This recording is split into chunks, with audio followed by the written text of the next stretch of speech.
3 days before my wedding, my father stood outside my office like a bad memory that learned how to breathe. He hadn't aged well, or maybe I'd just aged enough to see him clearly. His coat was too thin for the season. His eyes did that old trick, looking past me as if the city owed him an explanation. "When you leave City Hall tomorrow," he said, voice low, rehearsed, "don't get in a car. Wait for me around the corner." I said nothing. Silence has always been my sharpest tool. On my wedding day, I listened, and everything I believed about loyalty, blood, and love finally snapped into place.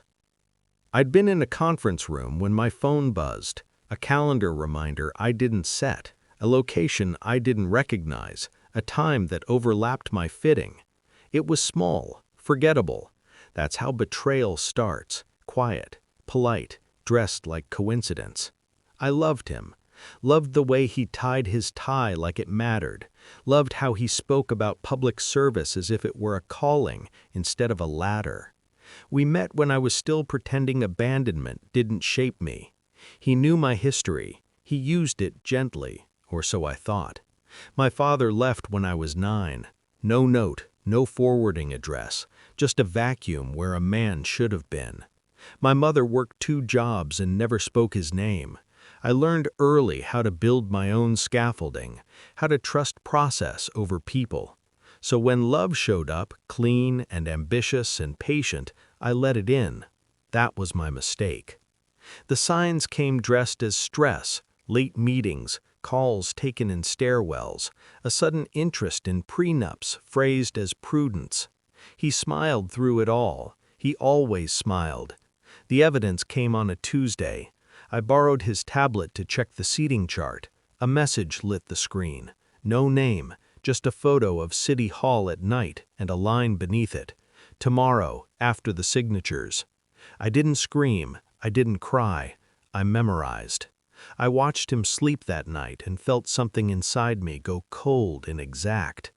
Grief is loud. Strategy is quiet. I didn't confront him. I confirmed him. Public records are honest when people aren't. A shell nonprofit, a development deal stalled for months, suddenly greenlit. A donor whose spouse chaired the ethics committee. The pattern tightened like a knot. He wasn't just betraying me, he was using me. The wedding wasn't a celebration, it was a cover. So I planned. I moved money without moving money. I asked questions that sounded naive. I scheduled meetings that overlapped in ways that forced witnesses into rooms together. I looped in the right people with the wrong assumptions and let them correct themselves. I invited my father back into my life with a single email. No accusation, no warmth, just a time and a place. He responded in minutes. On the morning of my wedding, the city felt staged. Banners, sirens, sunlight polished to a lie. I signed papers with a hand that didn't shake.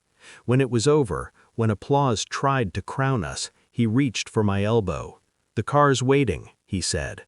I thought of my father's eyes, of the warning delivered like a debt. "I need air," I said. 5 minutes. I turned the corner and waited. He arrived on foot, always liked a dramatic entrance. He didn't look at me. He watched the street. "You were right," I said. He nodded once. "He's not the first." That was all the comfort I needed. The confrontation didn't happen in a room. It happened in a sequence. The call from the ethics committee, the donor's resignation carefully worded, the development deal frozen mid-signature, the nonprofit audited by people who don't blink. By the time he found me, his smile was gone. "What did you do?" he asked. I showed him nothing. I didn't need to. "You married me," I said. That made everything visible. He understood then, slowly, painfully, the way people do when they realize the floor has been replaced with glass. "You used me," he said, trying to stand taller than the moment. "No," I said, "I let you reveal yourself." My father watched from across the room. He didn't interfere. For once, he didn't leave. After, there were hearings, headlines that avoided my name, Annulment papers signed with a pen that finally felt light. I didn't feel victorious, I felt aligned. My father and I sat on a bench outside City Hall, the same bench from my childhood, refurbished and renamed. "I should have warned you sooner," he said. "You did," I replied, "when you left." He flinched. "Good." I stood, adjusted my dress, and walked away without looking back.